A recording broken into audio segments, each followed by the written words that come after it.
வணக்கம் மக்களே. வணக்கம். ஸோ நம்ம வினோத் சேனல்ல தான் இப்போ நம்ம இந்த கண்டென்ட் எஸ் அஃப்கோர்ஸ் நம்ம சேனல் தான். இருந்தாலும் ஏன் கூட்டமாக வந்திருக்கோம் அப்படின்னு பார்த்தீங்கன்னா கோட் மூவி பற்றி ரிவ்யூ பண்ணலாம் அப்படின்னு வந்திருக்கோமா? ஆமாம், கோட் படத்தில் கூட்டமாக வருவாங்கல்ல, அந்த கான்செப்ட்ல சொல்கிறேன். ஏன்னா வதன்னு நிறைய பேர் நடிச்சிருக்காங்க. ஆமா, எவ்வளோ பேர் ஆக்சுவலாக காஸ்டிங், எவ்வளோ பேர் நம்பர்ஸ் எண்ணிக்கையிலே அடங்கலைங்க, அந்த அளவுக்கு இருக்கு. சரி, எனக்கு ஒரு சந்தேகம். தசாவதாரத்தில் கமலஹாசன் 10 கெட்டப் போட்டாரு, இதுல ஏஐ யூஸ் பண்ணி ஒரு 10 கெட்டப் இருக்குமா? 10 கெட்டப் நீங்க தான் பாத்துட்டீங்களா, அப்புறம் என்னத்த ஏஐ யூஸ் பண்ணி 10 கெட்டப் இருக்குமா? மக்களுக்கு நீங்க கியூரியாசிட்டி கொண்டு ஏஐ யூஸ் பண்ணிருக்காங்களா இந்த படத்துல? எனக்கு கொஞ்சம் டவுட்டா இருக்குங்க. எனக்கு படம் பார்த்து நீங்க தியேட்டர்ல போய் பக்காவா பார்த்துட்டு வந்து ரிவ்யூ கொடுக்க போறீங்க, நீங்களே இப்படி சொன்னா என்ன அர்த்தம்? இல்ல, அந்த காலத்துல ஏதோ கிராபிக்ஸ் எல்லாம் ட்ரை பண்ணிருந்தாங்கல்ல படத்துல, அந்த மாதிரி இந்த படத்துல ஏஐ யூஸ் பண்றேன்னு சொல்லிட்டு சொதப்பி வச்சிருக்காங்க அப்படின்னு தான் தெரியுது. அப்படியா? ஆமா, ஸ்டார்டிங் சீன்லயே பாத்திருப்பீங்கன்னு நினைக்கிறேன். ஆக்சுவலா அதுக்கு அந்த டைரக்டர் வந்து ஒரு விளக்கம் வேற கொடுத்துருந்தாரு, நீங்க பாத்திருக்கீங்களா இல்லையா? ரொம்ப டஃப்பா 400 கோடிக்கெல்லாம் சில ஸ்பெண்ட் பண்ணிருக்கோம் அப்படின்னு சொன்னாங்கல்ல. இப்ப நம்ம மொபைல் இருக்கு இல்லையா, மொபைல்லே நம்மளுடைய சின்ன சைஸ் எல்லாம் வந்து குறைச்சிட முடியும். பட் என்னன்னாக்கா அவங்க வந்து ஹை ரெசல்யூஷன்ல பண்றாங்க. ஸோ அவங்க அவுட் எடுக்கிறதே பார்த்தீங்கன்னா ஐமேக்ஸில் பண்ணுவாங்க. ஸோ அதுக்கு தகுந்த மாதிரிலாம் பண்ணுனாக்கா அதுக்கு வந்து கொஞ்சம் நிறையவே செலவாகும். ஏன்னா அந்த அளவுக்கு ஹை ரெசல்யூஷன் இருக்கக்கூடிய அந்த பிரிண்ட்டுக்கு பண்ணுறதுக்காக. அது மட்டும் இல்லாமல் நம்ம பண்ணுறோம் இல்லையா, அந்த சாம்சங்லலாம் முன்னாடி பண்ணும் பழைய ஃபோன்லலாம் இப்போ அது கிடையாது. S24 அல்ட்ராலாம் நமக்கு வந்து ஒரு துரோகம் பண்ணிட்டாங்க. துரோகமா? ஆமாம், துரோகம் பண்ணிட்டாங்க. அதுக்கு முன்னாடி S10 ப்ளஸ்லாம் இப்போ இருக்குல்ல, அப்டேட் வந்து அதுக்கெல்லாம் நின்றுருக்கும். அதிலலாம் பார்த்தீங்கன்னாக்கா நம்ம வீடியோ எடுத்த பிறகு, குறிப்பாக அந்த போர்ட்ரேட் வீடியோ எடுத்த பிறகு நம்ம சின் சைஸ் எல்லாம் கம்மி பண்ணிக்க முடியும், நம்ம மூஞ்சில் உள்ள அந்த பருவெல்லாம் எடுத்துக்க முடியும். சரி, அப்படிலாம் பண்ணலாம். அப்படி இருக்கும்போது 400 கோடி ஸ்பெண்ட் பண்ணி கேப்டன் விஜயகாந்த் இவங்களால ஒழுங்கா மேட்ச் பண்ண முடியாம தவிச்சிருக்காங்க அப்படின்னு தெரியுது. விஜயகாந்த் அது மிஷன் இம்பாசிபிள் படம் பார்த்துருக்கேன். மிஷன் இம்பாசிபிள் படத்துல டாம் க்ரூஸ் என்ன பண்ணுவாரு, அந்த மாதிரி ஒரு மாஸ்கை போட்டுக்கிட்டு அவங்க ஒரு பிரிண்ட் பண்ணுவாங்க, 3D பிரிண்ட் பண்ணுவாங்க. அந்த 3D பிரிண்ட் பண்ணி அந்த மாஸ்க் எடுத்துட்டு போய் யாரை இம்பர்சனேட் பண்ணணுமோ அவங்கள மாதிரி அந்த மாஸ்கை ரெடி பண்ணிட்டு போவாங்க. அந்த மாதிரி ஒவ்வொரு படத்துலையுமே அந்த மாஸ்கை யூஸ் பண்ணியிருப்பாங்க. அப்படி பண்ற மாதிரி ட்ரை பண்ணிட்டு கடைசியில் ரொம்ப முக்கியம். எனக்கு இதுக்கு ஒரு ஆன்சர் ஒன்று தெரியுதுங்க. இப்போ நமக்கு ஒரு ஆளை நம்ம வந்து ஏஐ மூலியமாக உருவாக்கணும்னாக்கா அதுக்கு நமக்கு வந்து ஒரு 3D இது வந்து தேவை. ஆல்ரெடி ரெண்டர் தேவை, அந்த இமேஜ் தேவை. ஆல்ரெடி இப்போ இருக்கிறவங்கள்ட்ட இப்போ நம்ம தளபதியே பார்த்தீங்கன்னாக்கா மீசையெல்லாம் எடுத்துட்டாரு, தாடியெல்லாம் எடுத்துட்டு கேரளாவில் இருந்தார். ஸோ அவரை வச்சு அவங்க முதல்ல வந்து கேப்சர் பண்ணியிருப்பாங்க எல்லா பாயிண்ட்டையும் எடுத்து. பட் இவர் நம்ம ஐயா விஜயகாந்த் இப்போ வந்து இருக்காது. ஸோ ஃபோட்டோஸ் யூஸ் பண்ணியிருப்பாங்க, இல்லை ஏற்கனவே இருக்கக்கூடிய அந்த வீடியோஸ், இல்லை அதை வச்சு தான். ஆமாம், 3D இருக்காது. நம்மளுடைய ஒரிஜினல்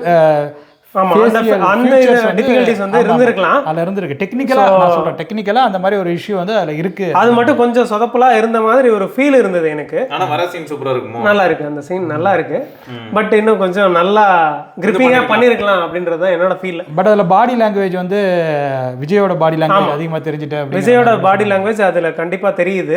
ஃபேஸ் மட்டும் கேப்டனோட ஃபேஸ் வர மாதிரி பண்ணியிருந்தாங்க.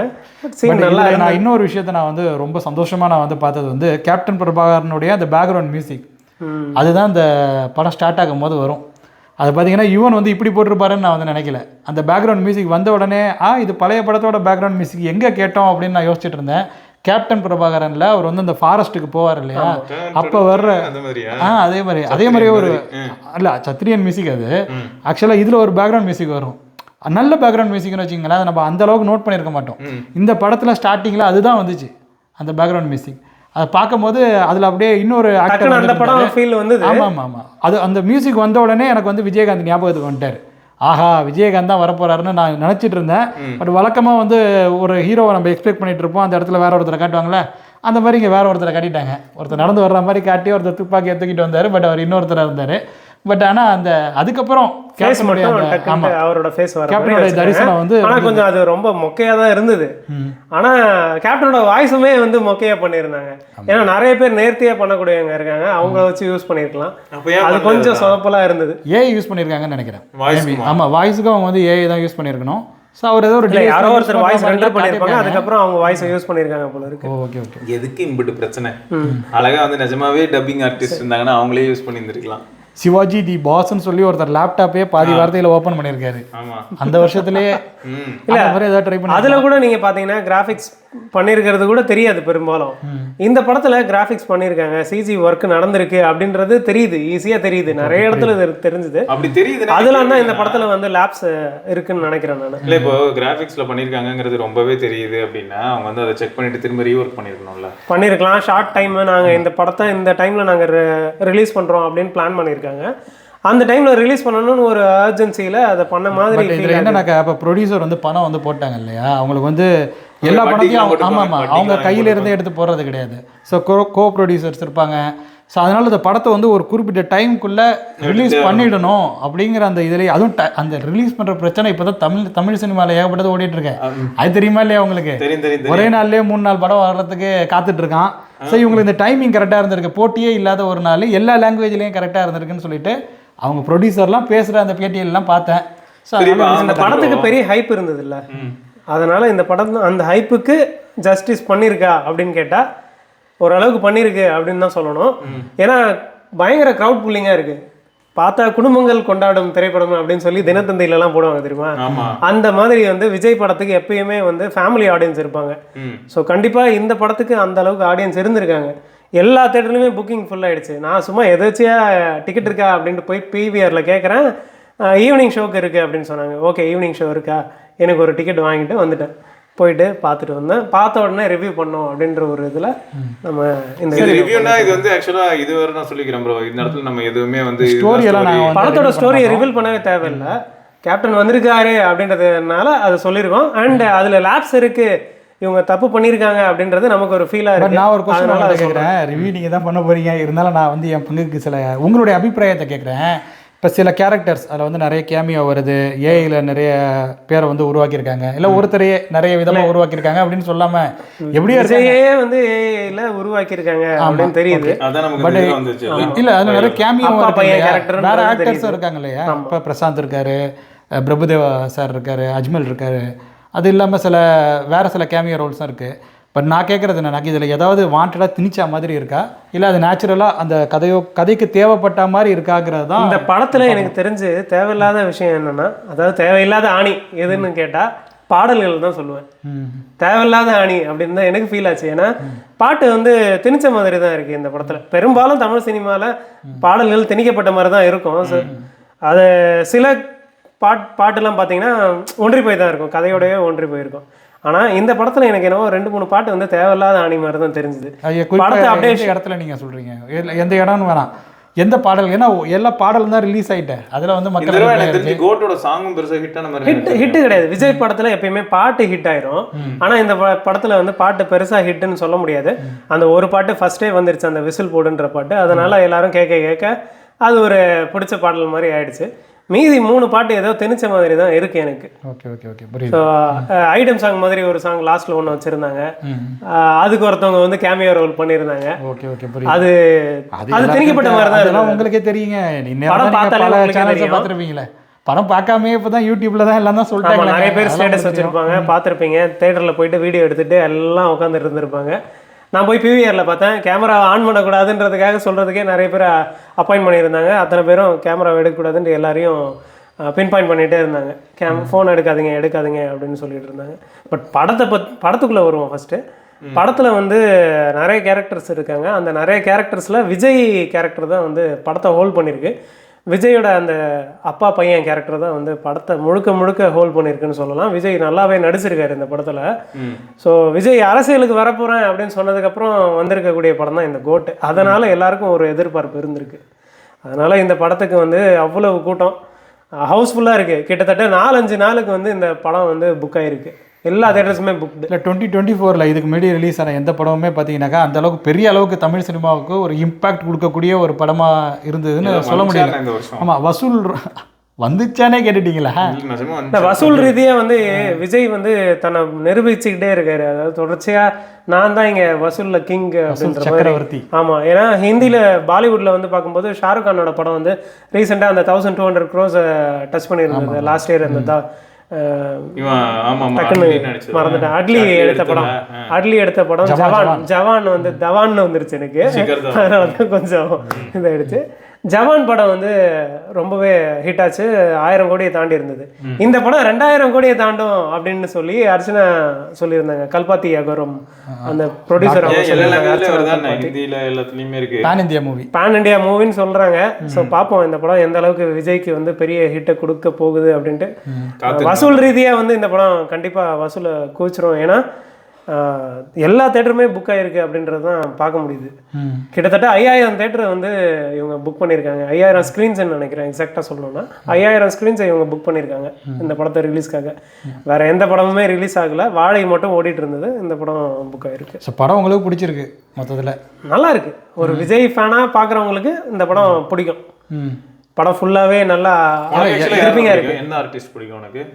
எனக்கு இவங்க அவங்க அப்படின்னு ஸ்ப்ளிட் பண்ணிக்கலாம் இல்லை, ஒவ்வொரு பீரியட்ல ஒவ்வொருத்தரை பிடிச்சிருந்தது. ஃபார் எக்ஸாம்பிள் சின்ன வயசுல ஹீரோ தான் நான் சொல்றேன். ஹீரோவே அதாவது ஆரம்பத்துல ரஜினியை பிடிக்கும், ஒரு அதுக்கப்புறம் பார்த்தீங்கன்னா விஜயை பிடிக்கும், அப்புறம் ஒரு ஃபேஸ்ல அஜித்தை பிடிச்சிருந்தது, ஒரு ஃபேஸ்ல விக்ரமை பிடிச்சிருந்தது, அதுக்கப்புறம் சிம்பு, தனுஷ், இந்த மாதிரி ஒவ்வொருத்தர் யார் யாரெல்லாம் நல்ல படங்கள் பண்றாங்களோ அவங்களோட படங்கள்லாம் அந்த டைம்ல பிடிக்க ஆரம்பிச்சாங்க. கொஞ்சம் அதான் சேஃபா இருந்திருக்கான், எஸ்கேப் ஆயிட்டான். இதுவே யாராவது ஒரு ஆர்டிஸ்டோடய லாக் ஆகிறவங்க தான் பாவமா இருக்கு. ஏன்னா எல்லாரும் போய் ட்ரோல் பண்ணிக்கிட்டு இருப்பாங்க உட்காந்து. இதுல ஃபேன் வார்ஸ் எல்லாம் இருக்கும். ஏய் நீ அஜித் ஃபேனு, நீ விஜய் ஃபேனு அப்படின்ட்டு இருப்பாங்க. நான் ஒரு காலத்துல விஜய் ஃபேனா இருந்திருக்கேன், ஒரு காலத்துல அஜித் ஃபேனா இருந்திருக்கேன். இந்த மாதிரி விஜயோட இந்த துல்லாத மனமும் துள்ளும், காதலுக்கு மரியாதை, அந்த மாதிரி படம் வரும்போதெல்லாம் ஃபேமிலி ஆடியன்ஸ் வந்து விஜய்க்கு நிறைய கிராப் பண்ணியிருப்பாப்புல. அதை அப்படியே கேரி பண்ணிட்டு இந்த படம் வரலாம் வந்திருக்காருன்றது தான் பார்த்தாலே தெரியுது. ஏன்னா தேட்டரில் அத்தனை பேர் குடும்பமாக வந்து பார்க்குறாங்க இந்த படத்தை. சரி, மல்டிபிள் வெரைட்டி ஆஃப் பீப்புள்ஸுக்கு, அதாவது பார்த்தீங்கன்னா சில பேர் வந்து இந்த ஃபேமிலி ரிலேட்டட் சப்ஜெக்ட் எதிர்பார்த்து வருவாங்க. அதே மாதிரி சில பேர் பார்த்தீங்கன்னாக்கா ஆக்ஷனுக்கு ரொம்ப முக்கியத்துவம் கொடுத்து வருவாங்க. ஸோ அவங்க எல்லா வகையான ஆடியன்ஸையும் ஏபிசி அந்த மாதிரிலாம் சொல்லுவாங்க இல்லையா, வெரைட்டிஸ். ஸோ அவங்க எல்லாரையும் சாட்டிஸ்ஃபை பண்ணுமா? நீங்கள் என்ன நினைக்கிறீங்க சொல்லுங்கள். எனக்கு வந்து ஆக்ஷன் வந்து சாட்டிஸ்ஃபைடாக இல்லை இந்த படத்தில். ஏன்னா நான் எப்பயுமே மிஷன் இம்பாசிபிள் படம் அந்த மாதிரி நீ கொஞ்சம் அதிகமாக போயிட்டு இருக்க இருக்கட்டும். சரி, ஆக்ஷன் வந்து இங்கே இல்லை, அவ்வளோதான் க்ளோஸ் பண்ணி. அந்த மாதிரி இல்லைங்க. நீ வந்து நான் எதிர்பார்த்தது வேற, நடந்தது. நான் கூட தான் எதிர்பார்த்தேன் கோட்டு படத்தில் டாம் க்ரூஸ் வரணும், விஜய் கூட அவரும் வந்து இப்படி விஜய் கூட டாம் க்ரூஸ் மாதிரி ஓட ட்ரை பண்ணியிருக்காரு, ஜம்ப் பண்ண ட்ரை பண்ணியிருக்காரு, அந்த மாதிரிலாம் தெரியுது. இருந்தாலும் அந்த அளவுக்கு ரிஸ்க்லாம் எடுக்கல. பட் ஏதோ ட்ரை பண்ணியிருக்காங்க. ஏங்க இதுக்கே 400 கோடி ரூபா பட்ஜெட் சொல்லிட்டீங்க. டாம் க்ரூஸ் வந்து இந்த மாதிரி கையை அப்படி வந்து தட்டி விட்டுட்டு போனோம்னாக்கா அப்புறமே படத்தோட பட்ஜெட் அப்புறம் படம் 1000 கோடி சம்பாதிச்சானா சம்பாதிக்கட்டே என்னங்க, படம் தான் அவ்வளோ செலவு பண்ணியாச்சு. செலவு பண்ணியிருக்காங்க. அந்த அளவுக்கு ஒர்த்தான்னு கேட்டால் அந்த மாதிரி கம்பேர் பண்ணி பார்த்தா இல்லை அப்படின்னு சொல்லலாம். பட் நம்ம ஆடியன்ஸ்க்கு ஓகே, ஓரளவுக்கு ஆடியன்ஸ்க்கு செட் ஆகுமா? நம்ம ஊருக்கு செட் ஆகும். மியூசிக் ஓகேயா? மியூசிக் பேக்ரவுண்ட்லாம் செமையா தெரிக்கி விட்டுருக்காரு. பேக்ரவுண்ட் இந்த படத்துல கேட்கவே இல்ல. அதான் நீ முதல்லயே சொல்ற. அதான் சொல்லிட்டேன், இந்த படத்துல பாட்டு எனக்கு பிடிக்கல. சரி ஓகே, இப்போ அந்த பிஜிஎம் ஓகே கரெக்ட்டா? இப்போ எல்லாரும் அவங்களுக்கு கொடுத்த ரோல நேச்சுரலா நடிச்சிருந்தாங்களா?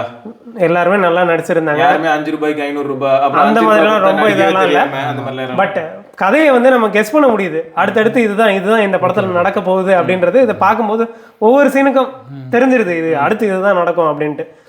இந்த மாதிரி ஒரு நம்மளை ப்ரெடிக்ட் பண்ற வைக்கிறதுக்கு எதுக்கு இவங்க படம் எடுக்கணும் அப்படின்றதான் எல்லாரோட கேள்வியா இருக்கு. பட் உங்களுக்கு படத்துல எந்த இடத்துலயாவது ஐயோ அப்படிங்கிற மாதிரி தோணுச்சா? அந்த ஸ்கிரீன் பிளேல ஒரு தொய்வு இருக்கிற மாதிரி? எனக்கு என்னன்னா டைம் பார்க்க ஆரம்பிச்சேன் தேட்டர்ல வந்து. நான் உட்காரும் போதே என்னடா இன்னும் இன்டர்வல் வரல அப்படின்ட்டு அந்த மாதிரி பார்க்க ஆரம்பிச்சேன். ஏன் இவ்வளவு நேரம் ஆகுது நான் இது வரைக்கும் வாட்சை நான் பார்த்ததே இல்லை படத்துக்கு போயிட்டு. அது இந்த படத்துல 2 விஷயம் இருக்கு ப்ரோ. ஒரு படம் செம்ம ஃபாஸ்டா போகும், ஐயோ இன்டர்வல் வந்துடக்கூடாதுன்னு தோணும், அந்த மாதிரியும் நடந்திருக்கு.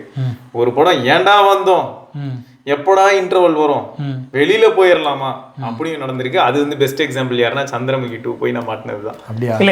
வண்டி எடுக்க முடியாது, அதனால என்ன பண்ணிட்டேன், அஸ்வத் கிட்ட சொல்லிட்டு நல்லா கொஞ்சம் சேர் அட்ஜஸ்ட் பண்ணி அப்படியே சின்ன வயசா நினைச்சு குழந்தை எப்படி தூங்கும், காலில இருந்து எல்லாம் மேல வச்சு அப்படி சுருக்கி இப்படி படுத்துட்டேன். முடிஞ்சதும் அண்ணா முடிஞ்சுனே அப்படின்னா சரி வர போலாம். ஆனா இந்த படம் நீ அந்த மாதிரி எல்லாம் எக்ஸ்பெக்ட் பண்ண தேவையில்ல, பாக்கலாம். அந்த மாதிரிலாம் வந்து எந்த படத்தையுமே எக்ஸ்பெக்ட் பண்ணலடா.